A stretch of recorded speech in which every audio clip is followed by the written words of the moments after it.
si Karina noong 1975. Yung pa ang pangalan niya noon. At ako si Hang. Tawag daw dito, ibong kahilingan. Pero isa lang pwede mong hilingin dito eh. Tapos paliliparin mo na. Pero hindi pa ako umihiling. Kasi hindi naman matutupad eh. Bakit? Ano ba hiniling mo? Gusto ko't makasama ang nanay ko. Ha? Bakit? Saan ba siya nagpunta? Napara sila ng tatay. Matagal na sila. Parehas lang pala tayo. Pero simula ngayon, hindi na tayo maghiwalay.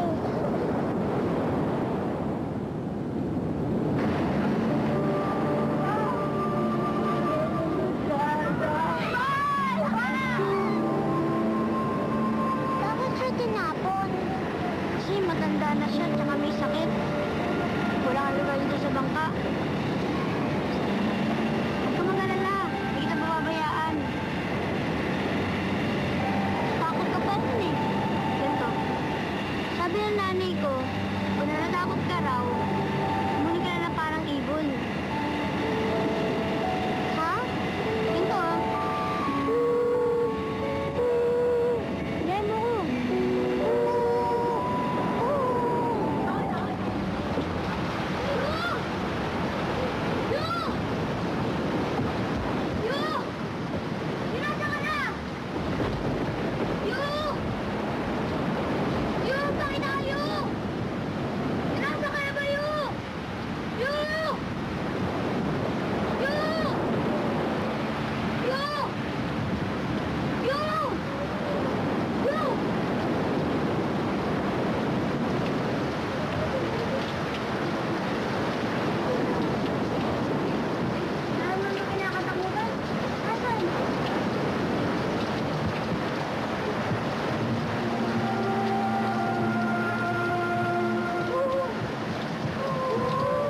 Nangako kami hindi maghiwalay. Pero napabayaan ko siya.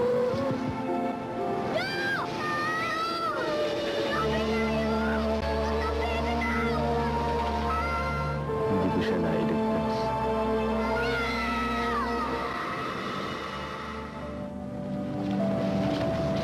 Akala ko ay wala na siya.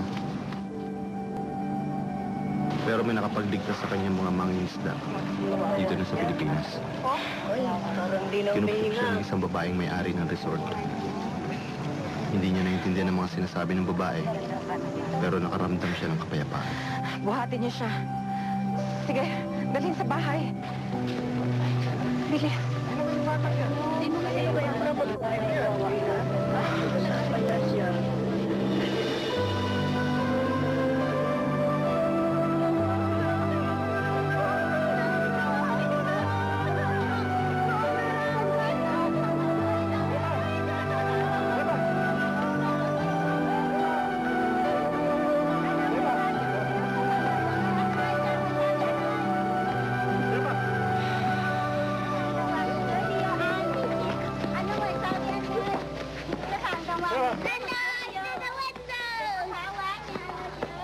Ay.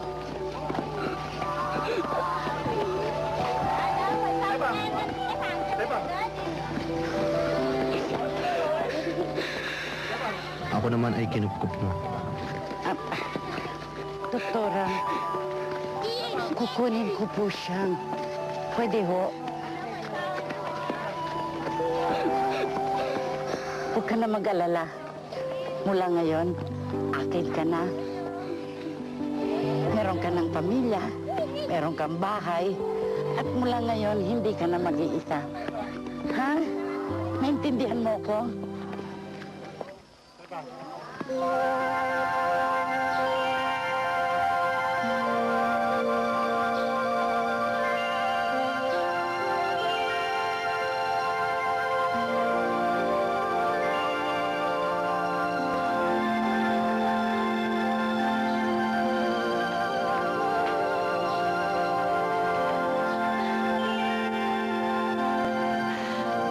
Sabi ko na nga ba may gift ka eh, hindi mo lang alam.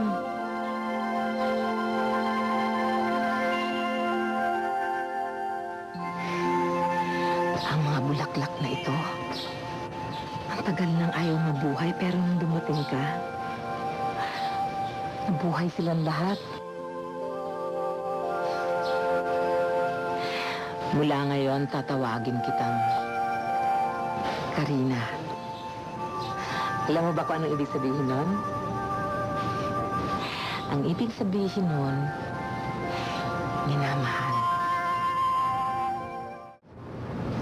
At maski nang magkaasawa na siya, hindi pa rin siya tumitigil sa paghahanap kay Hank.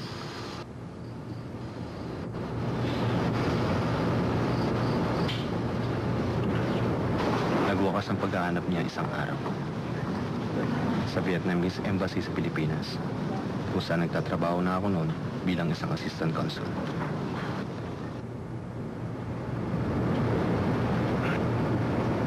Excuse me, ikaw ba si Liding Hien Hong? Si Hong? Oo, bakit ho? Sino sila?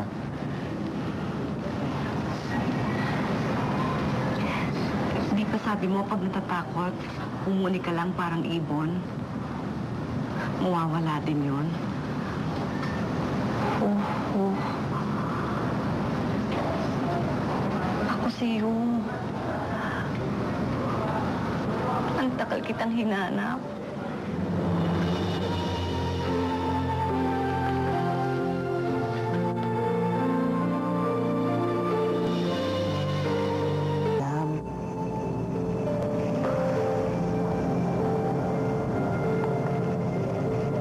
Alam naming mali dahil may asawa ni si Karina. Pero parang itinadhana. Wala kaming lakas na tumutol.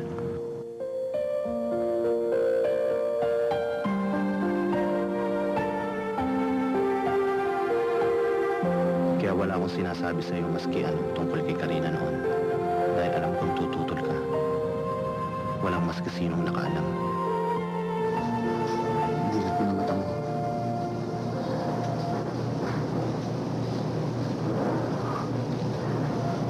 May wish ka na?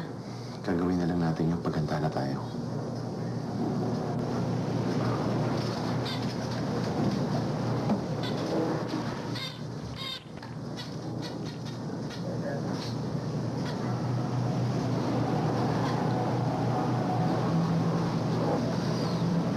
Tinago mo.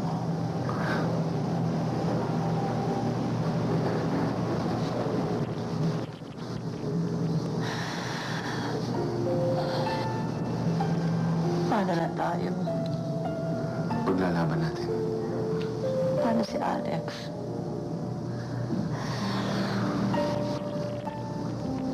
Sabihin mo mas ako. Kailangan malaman na ang totoo. Hindi tayo pwedeng palaging ganito na nagtatago. Gusto mo kong magsabi sa kanya. Hindi, ako na lang.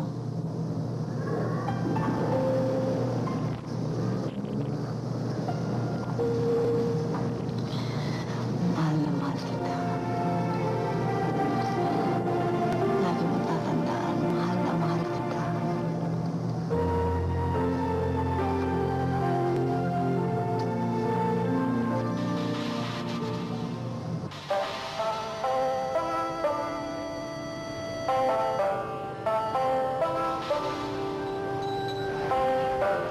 Sinh lợi.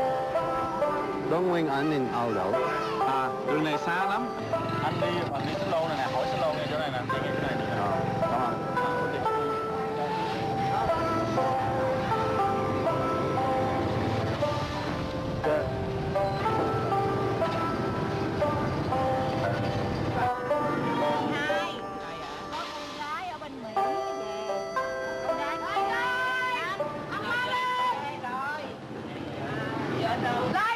Cho buổi trưa. Cô Lan xin. Có biết dự khoảng. Ang bit ko toy? Min bạn nhỏ hả? Ano? Ginawa mo yon? Bakit hindi mo sinabi sa akin? Gusto kitang sorpresahin eh. Bumili na rin ako ng ticket pabalik sa Vietnam. Hinihintay ka na nila. Binigay ko na rin yung address natin dito.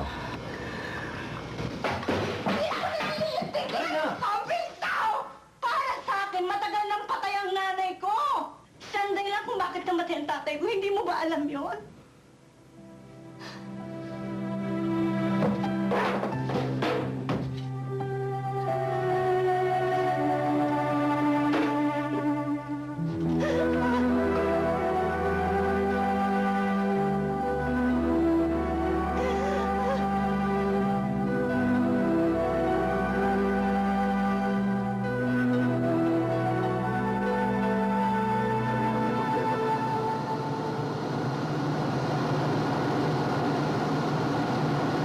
Patawarin mo ako, Miguel.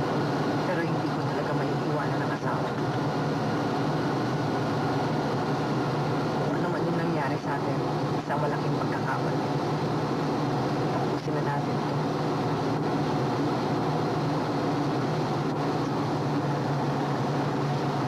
Pero mahal mo ako, di ba?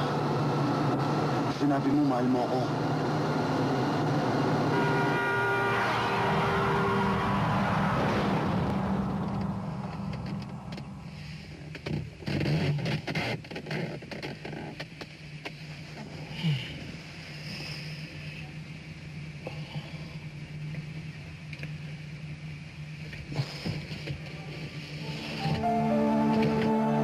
Pero mula noon, ay di ko na siya uli nakita pa.